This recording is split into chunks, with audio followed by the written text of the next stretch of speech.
As I watched my belongings alongside Lucas's thrown out like yesterday's trash, Daniel's words echoed with chilling finality. If you don't like it, leave.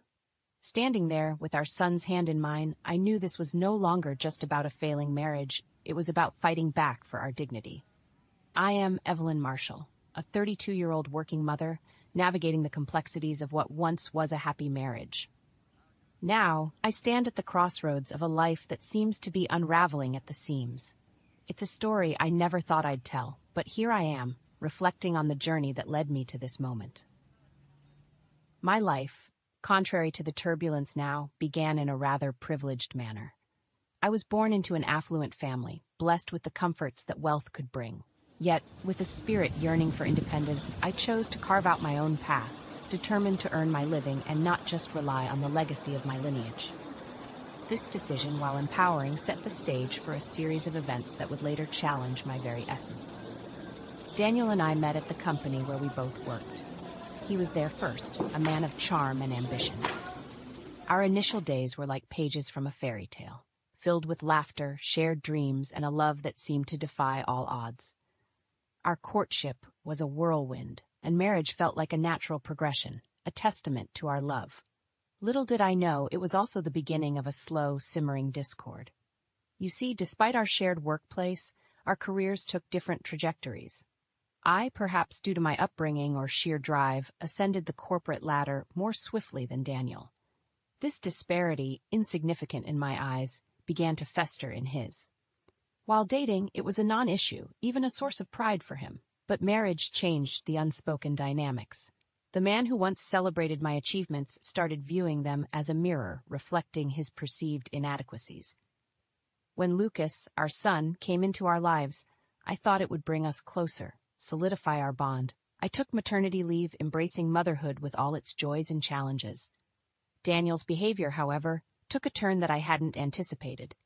His comments, initially subtle, grew increasingly bitter. "Must be nice to get money without working," he'd say, his words laced with a disdain that cut through me. The financial support I appreciated turned into a tool for asserting dominance, a way to remind me of my supposed dependence during my leave. The workplace wasn't spared either. Being his superior on professional grounds, I had to maintain a delicate balance between being his wife and his boss. I endeavored to keep our work and personal lives separate, but the lines blurred, the tension palpable. Daniel's pride seemed wounded, not just by my professional stature, but by his perception that his own worth was diminished in comparison. In the midst of this growing estrangement, there was another factor, steadily poisoning the remnants of our marriage. Margaret, Daniel's mother.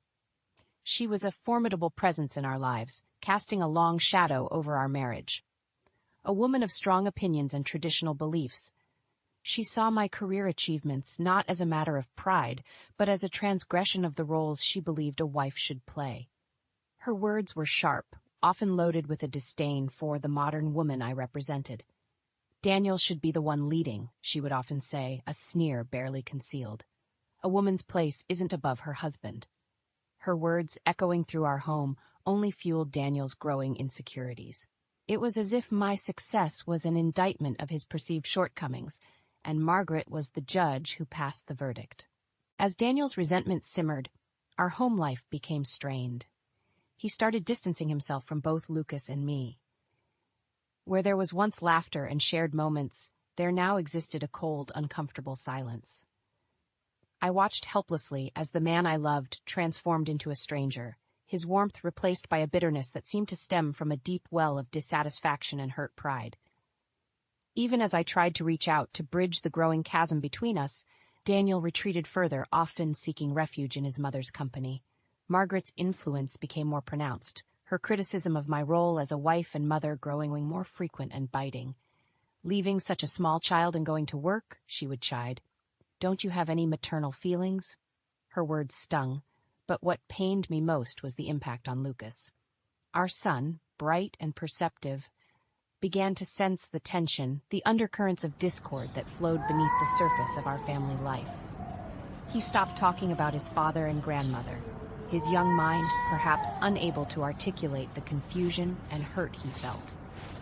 In stark contrast, my parents provided a haven of unconditional love and support for Lucas. They adored him, filling his world with the affection and attention he so desperately needed. Their home became his refuge, a place where he could be a carefree child, away from the complexities clouding our own home. As I watched Lucas thrive in their presence, a thought began to take root in my mind. The environment at home, the constant tension and coldness, was not wanted for my son. The idea of leaving, once unthinkable, started to seem like a viable, even necessary option. But I was torn, caught between my commitment to my marriage and the well-being of my son. It was in the midst of this turmoil, as I grappled with the decision that lay ahead, that something decisive happened, something that would change the course of our lives forever. The day that altered everything began like any other, but it ended leaving my world in shambles. I returned home from work to find the unthinkable. My belongings, along with Lucas's, were strewn across our yard, discarded like refuse. My heart pounded with a mix of shock and disbelief as I stared at the chaotic scene before me. There, standing with an air of triumph, were Daniel and Margaret. The disdain in their eyes was unmistakable. Daniel's words hit me like a physical blow. "Since Mom's moving in, we've cleared out your stuff. If you don't like it, leave." His voice was cold, devoid of the warmth I once knew. Margaret's sneer was equally cutting. "We don't need a wife who doesn't care for her husband. Take your unattractive grandson and leave." Their words, cruel and unforgiving, echoed in my ears. But amidst the hurt and the shock, a sense of clarity began to emerge. This was not just an attack on me, but on our innocent son, who stood beside me, his eyes wide with confusion and fear. The realization hit me hard. This was no longer the family or the home I once cherished. It was time to leave. With a heavy heart but a resolute mind, I gathered our belongings, my hands trembling with a mix of rage and sorrow. Lucas, still too young to fully grasp the situation, helped quietly, his usual chatter replaced by a somber silence. As I packed, a memory surfaced, a detail about our house that I had almost forgotten. A lease agreement, with a clause that could turn the tables in our favor. But in that moment, I chose to remain silent. Let them believe they had won, for now. My focus was on getting Lucas away from this toxic environment. "We're leaving," I said finally, my voice steady despite the storm raging inside me. Daniel and Margaret looked at each other, smug satisfaction in their eyes. Little did they know, this was not the end, but the beginning of my fight back. With Lucas in tow, I left the house that was no longer a home. The drive to my parents' house was silent, each of us lost in our own thoughts. As we pulled up, the warm glow from the windows offered a stark contrast to the coldness we had left behind. In that moment, I knew I had made the right decision. We were safe, we were loved, and most importantly, we were free from the bitterness and cruelty that had overshadowed our lives. The sanctuary of my parents' home felt like a balm to our bruised hearts. Their shock at our sudden arrival quickly gave way to an unwavering support that enveloped Lucas and me. In their embrace, I found the strength that I feared had been drained by the events at our former home. Lucas, ever resilient, adapted quickly to our new reality. The bond he shared with my parents was a joy to behold, their unconditional love filling the void left by his father's abandonment. Watching him play and laugh in their care, I felt a pang of regret for not having made this move sooner. His happiness was a stark reminder of what he had been missing. In the quiet of my old room, now our temporary haven, I contemplated our future. The decision to divorce Daniel became not just a necessity, but a resolve to protect Lucas and myself from further harm. My mind was set. I would ensure that Lucas would never again have to witness the kind of hostility we had experienced. The following days were a blur of activity. Meeting with a lawyer, a longtime acquaintance of my family, I laid out the details of my situation. He listened intently, his expression a mix of professional detachment and personal concern. We discussed the logistics of divorce, custody arrangements, child support, and the division of assets. While I was financially secure, thanks to my earnings and inheritance, I was adamant that Daniel should bear responsibility for his son. Returning to the house to collect the rest of our belongings was a surreal experience. The place that had once been filled with laughter and love now stood empty and silent, a shell of its former self. Lucas clung to my side, his small hand gripping mine tightly as we packed up the remnants of our life there. As we left, I took one last look at the house. It was more than just a building. It was a symbol of a life that could have been. But as I turned away, I felt a sense of liberation. The ties that had bound me to that place, to a life filled with discord and unhappiness, were now severed. With each passing day, the initial shock and pain gave way to a sense of hope and anticipation for the future. Lucas's laughter became the soundtrack of our days, and in his smiles, I found the motivation to rebuild our lives. We were starting over, but this time we were doing it on our own terms. The journey through the legal landscape of divorce was like navigating a stormy sea. My lawyer, seasoned in the ebbs and flows of such proceedings, was a guiding light. The primary focus was securing a fair arrangement for child support. While my financial situation was stable, I insisted that Daniel uphold his responsibilities as Lucas's father. The day we presented the divorce papers to Daniel was charged with tension. His reaction to the child support clause was a mix of disbelief and anger. "Child support? After all the embarrassment you've caused me?" he blustered, his voice a mix of indignation and shock. Margaret, ever the antagonist, chimed in with her usual venom. Why should John pay a dime to this ungrateful woman? Despite their outbursts, I remained resolute, my lawyer calmly explaining the legal obligations and the fairness of the proposed amount. Daniel's frustration was evident, but the realization that his professional reputation could be at stake if he defaulted on his responsibilities seemed to temper his defiance. As we finalized the divorce proceedings, I couldn't help but reflect on the irony of it all.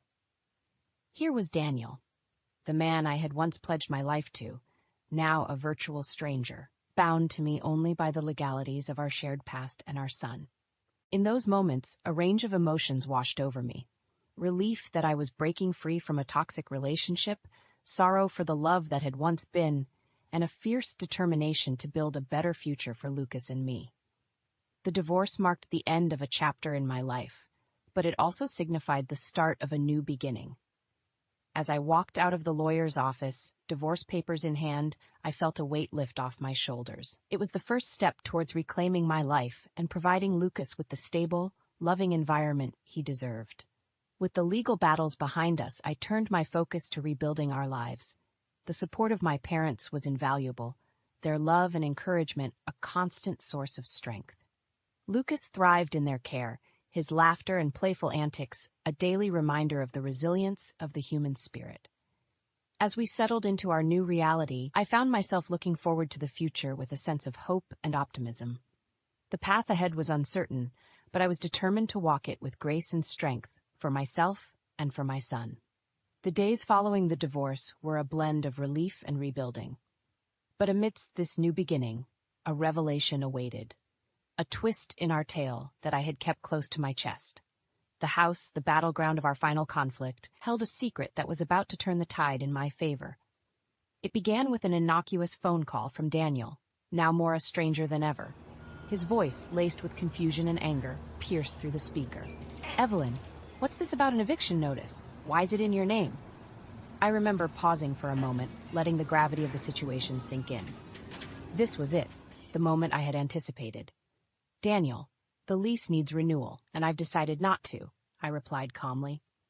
The silence on the other end was palpable, as the realization dawned on him. "Yes, Daniel, the house is mine," I continued, the words tasting of both victory and sorrow. "It's part of the properties under my name, inherited from my family." The shock in his voice was evident as he processed the news.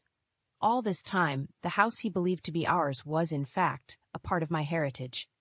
The conversation that followed was a mix of disbelief, anger, and desperation. Daniel's tone shifted from accusatory to pleading, as the full extent of his situation became clear. Without the house, he and Margaret were, in essence, homeless. But my decision was firm.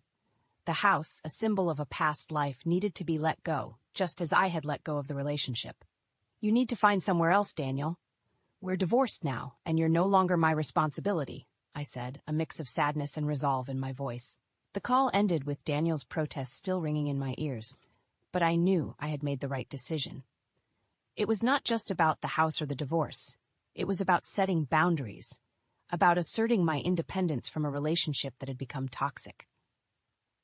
As days turned into weeks, I watched as Daniel and Margaret struggled to find a new place. There was a part of me that felt for their plight, but another part reminded me of the necessity of this harsh lesson. They had to understand that actions have consequences, and sometimes those consequences are irrevocable. Meanwhile, life for Lucas and me was taking a turn for the better. Our small apartment near my parents' house became a haven of peace and stability. Lucas's laughter filled the rooms, a sound that had become my favorite melody. In those moments, watching him play or listening to his endless stories, I knew that no matter the challenges, we would be all right. In the weeks that followed the eviction notice, the reality of their new circumstances began to dawn on Daniel and Margaret. They had been complacent, perhaps assuming that the comfort and stability they enjoyed were unchanging. But now, faced with the immediate need to find a new living situation, their world was thrown into disarray. For Daniel, the challenges were manifold. Not only had he lost his home, but also the stability and support he had taken for granted. His pride, already bruised from the divorce, took another hit as he struggled to come to terms with the consequences of his actions. Margaret, too, faced a harsh awakening. The vision she had of living comfortably with her son, free from the responsibilities she so despised, was shattered.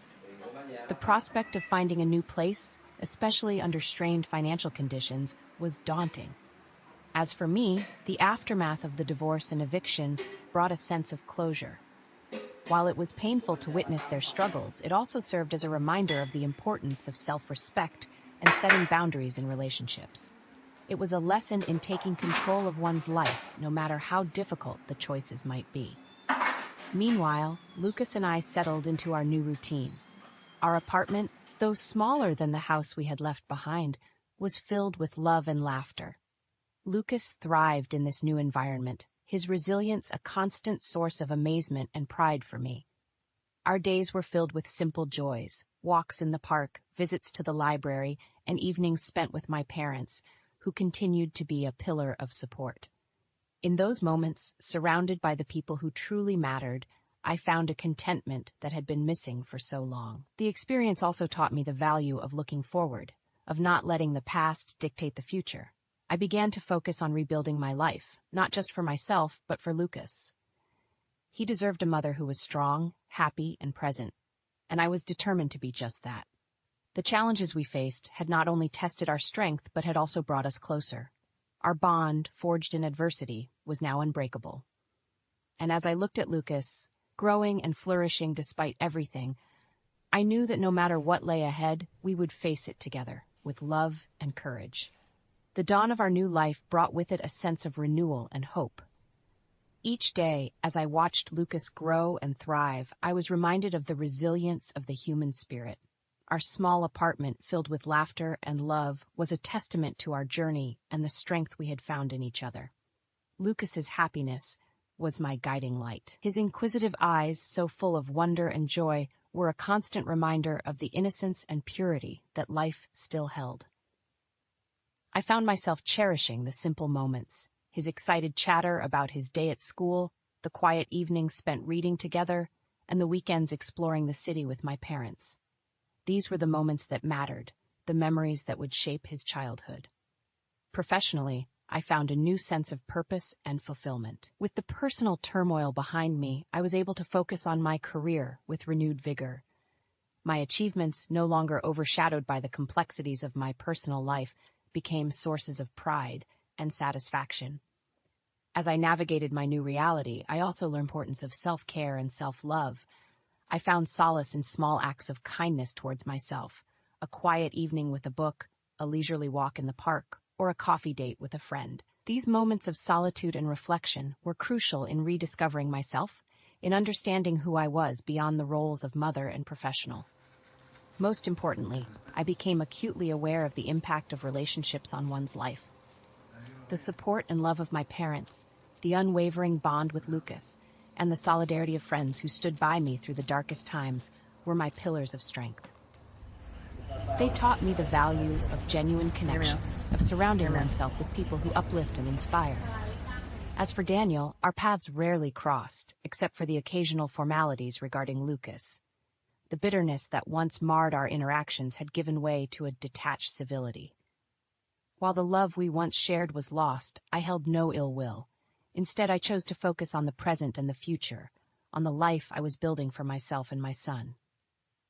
In the end, the journey I had embarked on, fraught with challenges and heartaches, led me to a place of peace and contentment.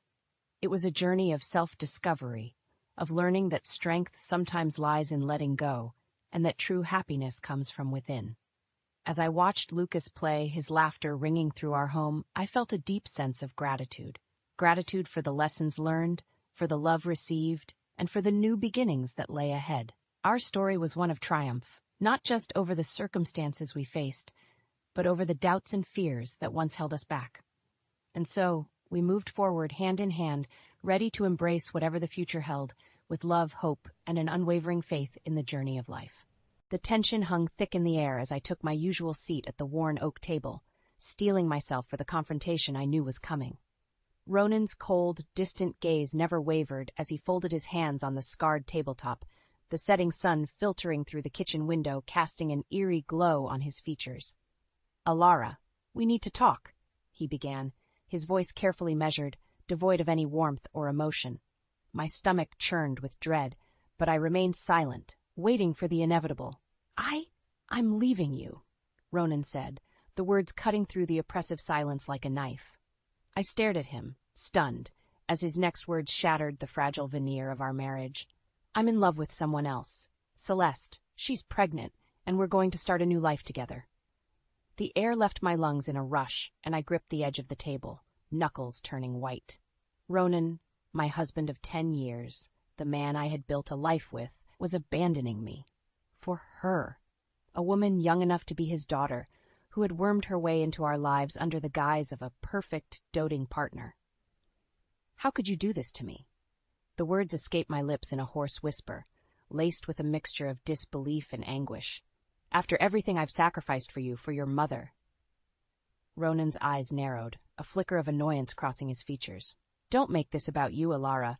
This is about my happiness, something I haven't had in a very long time, thanks to you." I recoiled as if he had struck me, the pain of his callous words searing through my chest. "Your happiness?" I spat, my voice rising with each word. "What about my happiness? What about the life we built together?" Ronan scoffed, shaking his head. "That life was nothing but a burden. You constantly nagged me about our finances, about starting a family. I couldn't take it anymore. Celeste understands me in a way you never did." Margot, who had been quietly observing from the doorway, stepped forward, her frail frame trembling with barely contained fury. "How dare you, Ronan? Alara has devoted herself to this family, to caring for you and me. And this is how you repay her?" Ronan's jaw tightened, his gaze flickering to his mother, a spark of defiance in his eyes. "Stay out of this, Mother. This is between Alara and me." "No, Ronan," I interjected, my voice steady despite the maelstrom of emotions raging within me. "This affects all of us. How could you do this? How could you just throw everything away?" Ronan's lips curled into a cold, humorless smile. "Because I can. Because I'm done. I'm leaving, Alara, and there's nothing you can do to stop me." With those final words, he rose from his chair and strode out of the kitchen, leaving me and Margot in stunned silence. I stared at the empty doorway, my mind racing, the weight of his betrayal threatening to crush me. But even as the tears threatened to spill, I knew one thing with certainty. I would not go down without a fight. The minutes after Ronan's bombshell announcement felt like an eternity. Margot and I sat in stunned silence, the air thick with a mix of anger, betrayal, and disbelief. I could feel my heart pounding in my ears, the adrenaline coursing through my veins. But in the midst of the chaos, a spark of determination ignited within me. "We can't just let him do this," I said, turning to Margot, my voice laced with resolve. "There has to be something we can do." Margot's eyes narrowed, a glimmer of steel in her gaze. "Oh, there is, my dear. That boy has always been reckless, thinking he can get away with anything, but this time he's gone too far." I watched as Margot's fingers tightened around the armrest of her chair, her knuckles turning white. I always knew that Celeste was trouble, the way she wormed her way into our lives, acting all sweet and innocent, but I saw right through her facade. What do you mean? I asked, leaning forward. That Margot let out a weary sigh. There were little things, little clues that didn't add up. The way she would always steer the conversation away from her past, the expensive gifts she would lavish on Ronan. I had my suspicions, but I never imagined it would come to this. I felt a surge of hope. If Margot had noticed something off about Celeste, maybe there was a way to uncover the truth and use it against Ronan and his mistress. We need to dig deeper, I said, determination etching itself into my features. I won't let him do this to us, to me. Not without a fight. Margot nodded, a grim expression settling on her face. Then that's exactly what we'll do. I may be old, but I still have a few tricks up my sleeve. Over the next few days, Margot and I set to work, scouring through every piece of information we could find on Celeste. We combed through her social media profiles, her financial records, anything that might give us a clue about her true nature. And then, just as we were about to give up, we stumbled upon a bombshell. "Alara, look at this," Margot said, her voice trembling with a mix of shock and triumph. She thrust a stack of papers into my hands, and as I pored over the documents, I felt my breath catch in my throat. "This can't be real," I whispered, my fingers trembling. "Celeste she's involved with a criminal organization?" Margot nodded, her lips pressed into a thin line. "It seems our dear Ronan has gotten himself tangled up with some very dangerous people, and if we play our cards right, we can use this to our advantage."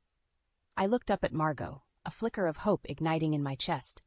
"You mean we can get back at them? Make them pay for what they've done?" Margot's lips curled into a grim smile. "Exactly, my dear. And I know just the person who can help us." With that, she reached for the phone, her fingers dancing across the keypad. I watched, a sense of anticipation and trepidation building within me. Whatever happened next, I knew one thing for certain. Ronan and Celeste would not get away with this. Not if I had anything to say about it. The phone call Margot made that day proved to be a turning point in our quest for justice. Within a matter of hours, a well-dressed, nondescript man named Everett arrived at our doorstep, his sharp eyes scanning the room with a calculating gaze. "So you've got a problem with your son-in-law and his girlfriend, Everett said, his deep voice carrying a hint of amusement. "Sounds like you ladies could use a little professional help." Margot wasted no time in laying out the details, her voice laced with barely contained fury.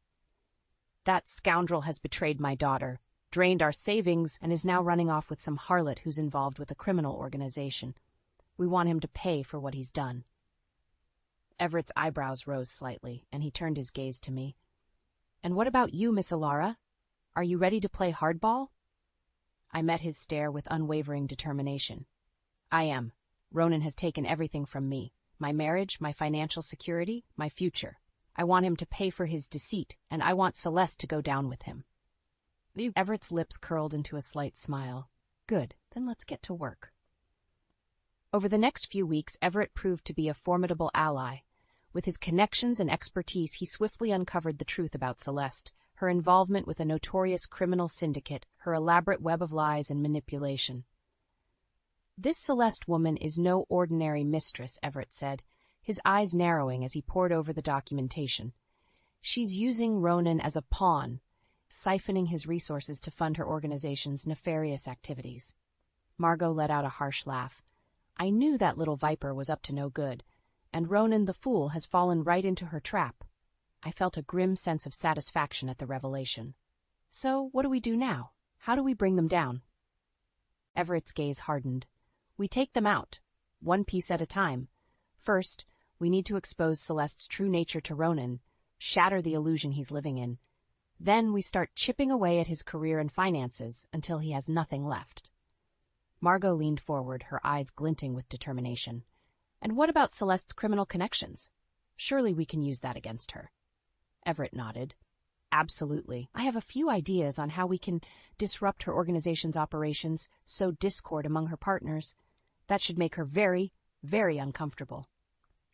As Everett outlined his plan, I felt a surge of anticipation. Ronan and Celeste had underestimated us, thinking they could get away with their betrayal. But they were wrong. We had the upper hand now, and I was more than ready to use it. "Let's do it," I said, my voice firm. I want them to pay for what they've done. I want them to feel the same pain and humiliation that they've inflicted on me." Everett's smile widened. "Then let's get to work, ladies. This is going to be a wild ride." With that, we dove headfirst into our carefully crafted scheme, determined to bring Ronan and Celeste's world crashing down around them. I may have been the victim, but now I was the one holding all the cards. The evidence Everett had uncovered was a powerful weapon, and we wasted no time in putting it to use. With a newfound sense of purpose, Margot and I confronted Ronan, ready to unleash the full force of our carefully orchestrated plan. Ronan's face twisted into a sneer as I laid out the damning details before him. "You think a few papers are going to scare me, Alara? I hold all the cards here. Celeste and I are going to start a new life together, and there's nothing you can do to stop us." I felt a surge of anger at his arrogance, his blatant disregard for the pain he had caused. "Oh, Ronan, you have no idea what you're up against," I said, my voice dripping with cold fury. "Celeste isn't who you think she is. She's been using you, siphoning your resources to fund her criminal activities." Ronan's eyes widened briefly, but his expression quickly hardened. "You're lying. Celeste loves me, and she would never do something like that." "Wake up, Ronan," Margot interjected, her frail frame trembling with barely contained rage. "Your precious Celeste is nothing more than a snake in the grass, and you're the one who's been fooled." Ronan's jaw tightened, and he leaned forward, his eyes narrowing. "You two are grasping at straws. Celeste and I are going to be together, and there's nothing you can do about it." I met his gaze unflinchingly, a steely determination burning in my chest. "Oh, we can do plenty, Ronan, and we will. You've taken everything from me. My marriage, my financial security, my future. Now it's time for you to pay." Ronan scoffed, shaking his head. "You're delusional, Alara. You think you can just waltz in and ruin my life? I hold all the power here. Celeste and I are going to live happily ever after, and there's nothing you can do to stop us." I felt a surge of disgust at his arrogance, his complete disregard for the pain he had caused. "You're wrong, Ronan. We have the evidence to expose Celeste's true nature, and we're going to use it to bring you both down." Ronan's expression darkened, and he leaned back in his chair, his fingers drumming against the table. "Go ahead, Alara. Do your worst, but I promise you, you'll regret it." With that, he stood and strode out of the room, leaving Margot and me in stunned silence. But as the door slammed shut behind him, I felt a newfound determination settle in my bones. "Well, Alara," Margot said, her voice laced with a hint of pride, "it seems we've struck a nerve." I nodded, a grim smile tugging at the corners of my lips. "Yes, we have, and now it's time to put our plan into action." Over the next few weeks, Margot and I, with Everett's guidance, set our plan in motion. We meticulously dismantled Ronan's carefully constructed facade, exposing his affair and financial misdeeds to his employer, leading to his dismissal. We used social engineering to sow discord between Ronan and Celeste, planting seeds of doubt that slowly eroded their relationship. And all the while, Ronan remained unaware of the full scope of our plan, his arrogance blinding him to the impending doom that was about to descend upon him. As the weeks passed, I watched with a grim satisfaction as Ronan's carefully constructed world began to crumble around him. With Everett's guidance and Margot's unwavering support, I systematically dismantled every aspect of Ronan's life, leaving him desperate and powerless. First, I targeted his career. Using information from the private investigator, I meticulously laid out the evidence of Ronan's financial misdeeds and his affair with Celeste to his employer. Within days, he was summoned to a meeting and unceremoniously fired, his reputation in shambles. The look of utter disbelief on Ronan's face when he returned home, his briefcase clutched tightly in his hand, was almost enough to make me feel remorse. But then I remembered the anguish he had inflicted on me, the way he had so callously discarded our marriage, and any pity I might have felt dissipated. "What is the meaning of this, Alara?" he demanded, his voice trembling with a mix of anger and desperation. "How dare you meddle in my professional life?" I met his gaze unflinchingly, my expression cold and impassive. "I told you, Ronan, you've taken everything from me, and now it's time for you to pay." Margot, who had been silently observing from the corner, spoke up, her voice laced with venom. "You have no one to blame but yourself, you foolish boy. Your greed and your selfishness have brought this upon you." Ronan's eyes darted between us, his face flushed with rage. This isn't over, Alara. Celeste and I will find a way to start a new life, and you won't be able to stop us. I laughed, the sound devoid of any warmth. Oh, Ronan, you still don't understand, do you? Celeste is not who you think she is. She's been using you all along, draining your resources to fund her own criminal activities. The color drained from Ronan's face, and for a moment I saw a flicker of doubt cross his features. No, that can't be true. Celeste loves me. She would never...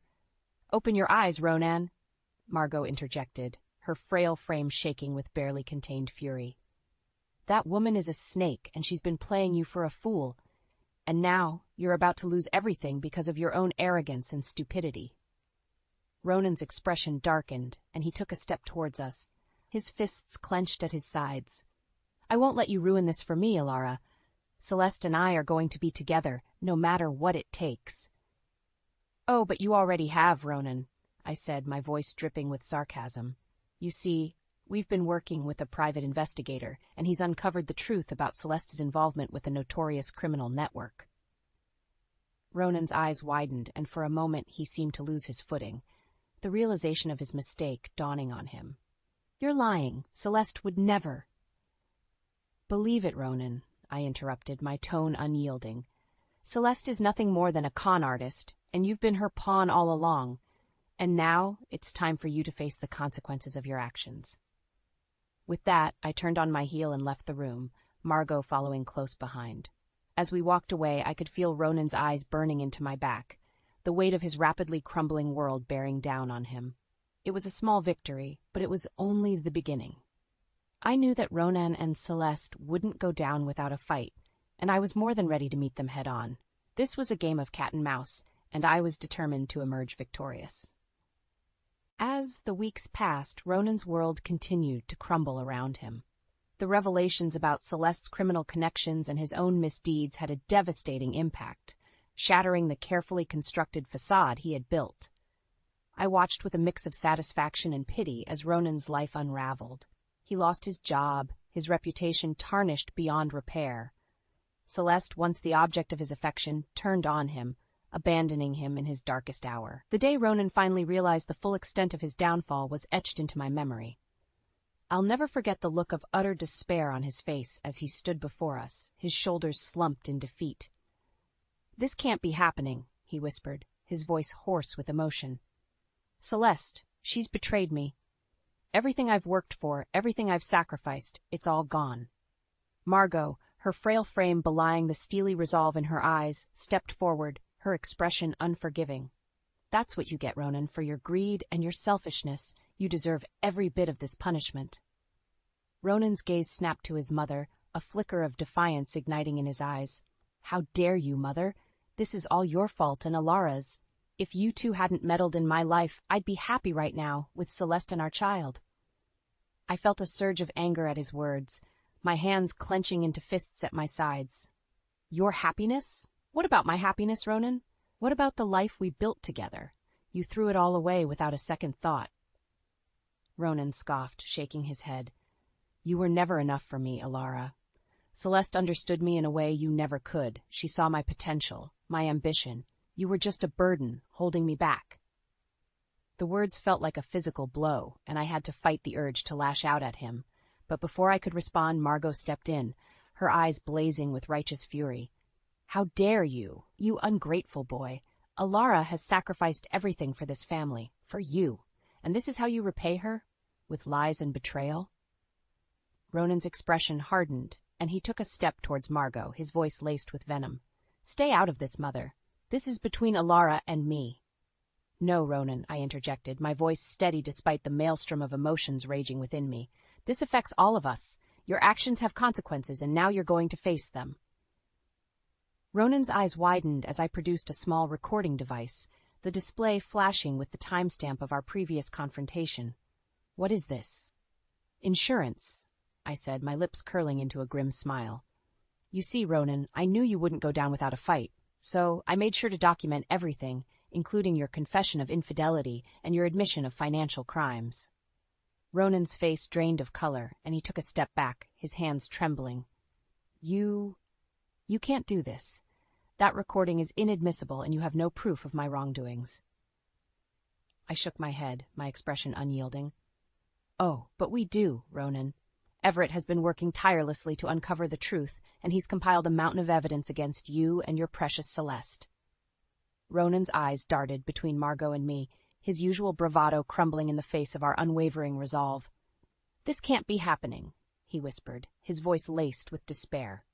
But it is, Ronan, I said, my tone laced with a sense of finality. And now it's time for you to face the consequences of your actions.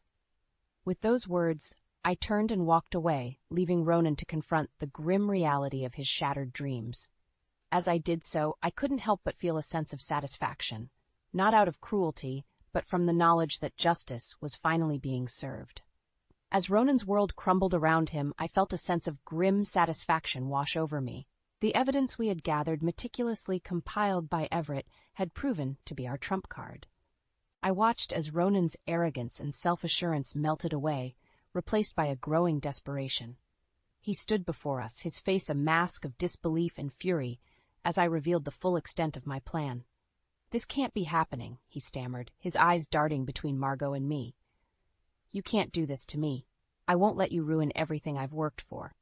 I felt a surge of vindication at his words, knowing that the tables had finally turned. Oh, but we can, Ronan.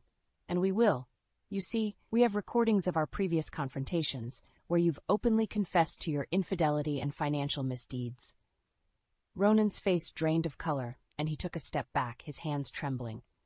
No, that's impossible. You couldn't have. I held up a hand, silencing him. But we did, Ronan. And that's not all. Everett has uncovered a wealth of evidence linking you and Celeste to a vast network of criminal activities. Margot stepped forward, her eyes narrowed in contempt. You thought you could get away with your betrayal, didn't you, boy? Well, now you're going to pay for your sins, and there's nothing you can do to stop it. Ronan's expression twisted with anguish and rage. You're lying. Celeste would never betray me like this. She loves me. She needs me. I shook my head, my voice laced with a sense of pity. I'm afraid that's not the case, Ronan. Celeste has been using you all along, draining your resources to fund her own criminal ventures. She never cared about you, only about what you could provide for her. Ronan's knees buckled, and he sank into a nearby chair, his head in his hands. No, no, he muttered, the words barely audible. This can't be happening. My life, my future, everything I've worked for. I watched him, my heart hardening against the sight of his despair. After everything he had done to me, to us, I felt no remorse for the consequences he now faced. It's over, Ronan, I said, my voice firm. You're going to be held accountable for your actions, both legally and financially, and Celeste will face the consequences of her crimes as well. Ronan looked up, his eyes wild with desperation. Please, Alara, you have to help me. I'll do anything, just make this go away. I can't lose everything, I can't. I held up a hand, silencing him. It's too late for that, Ronan. You made your choice, and now you have to live with the consequences. Margot and I, we're moving on. We're going to start a new life, one without you in it. Ronan opened his mouth, but no words came out. He sat there, utterly defeated, as the reality of his downfall sank in. I turned to Margot, a small, sad smile on my lips. Come on, Mother, let's go. We have a future to build. As Margot and I walked away, I couldn't help but feel a sense of closure. Ronan had betrayed me, but in the end, justice had prevailed. And now, with the remaining assets from our marriage, Margot and I could start anew, free from the shadow of his deceit. As Ronan's world crumbled around him, Margot and I wasted no time in moving on with our lives. With the remainder of our assets, we were able to secure a comfortable new home in a quiet, suburban neighborhood, a fresh start away from the pain and betrayal we had endured. I couldn't help but feel a sense of relief as we settled into our new surroundings, the weight of the past few months slowly lifting from my shoulders. Margot, too, seemed to thrive in our new environment, her mobility issues improving as she engaged with the local community. It's amazing how much better I feel being out of that old house, Margot said one evening as we sat together on our patio, the setting sun casting a warm glow across the well-manicured lawn. That place held so many memories, both good and bad. Now it's like we can breathe again. I nodded, a small smile tugging at the corners of my lips. I know what you mean, Mother. It's been a long and difficult journey, but I'm grateful we have this chance to start anew. Margot reached out and squeezed my hand, her eyes shining with a mixture of pride and affection. And I'm grateful to have you, my dear. You've been through so much, and yet you've come out of it stronger than ever. I felt a surge of emotion at her words, and I blinked back the tears that threatened to fall. I couldn't have done it without you, Margot. Your support, your unwavering belief in me, it's what kept me going. Margot chuckled, her expression softening. Nonsense, my dear. You are the one who took charge, who fought back against that despicable son of mine. I may have provided a listening ear and a shoulder to lean on, but you were the one who orchestrated his downfall. I nodded, a sense of pride swelling in my chest. It wasn't easy, but I knew I had to do it. Ronan took so much from me, from us. I couldn't just let him walk away and start a new life, not after everything he's done. Margot's expression sobered, and she squeezed my hand again. You're right, Alara. Ronan deserved every bit of what he got, and I'm glad to see that he's finally facing the consequences of his actions. We sat in comfortable silence for a moment, watching as the last rays of the sun dipped below the horizon. It was a peaceful scene, a far cry from the turmoil we had experienced just a few months ago. You know, I said, breaking the silence, I think I'm ready to start focusing on my own future again. I've spent so long taking care of others, it's time I started taking care of myself. Margot smiled, her eyes sparkling with a newfound energy. I couldn't agree more, my dear, and I'm more than happy to lend a hand. After all, we're in this together, now and always. With that, we rose from our seats and headed inside, the warmth of the evening air enveloping us. As I walked through the halls of our new home, I couldn't help but feel a sense of hope and optimism for the future. Ronan's betrayal had shattered my world, but with Margot by my side, I was ready to rebuild it, brick by brick. This was a new chapter, one filled with the promise of redemption and the pursuit of happiness. And as I looked to the road ahead, I knew that whatever challenges lay in wait, I was more than ready to face them head on.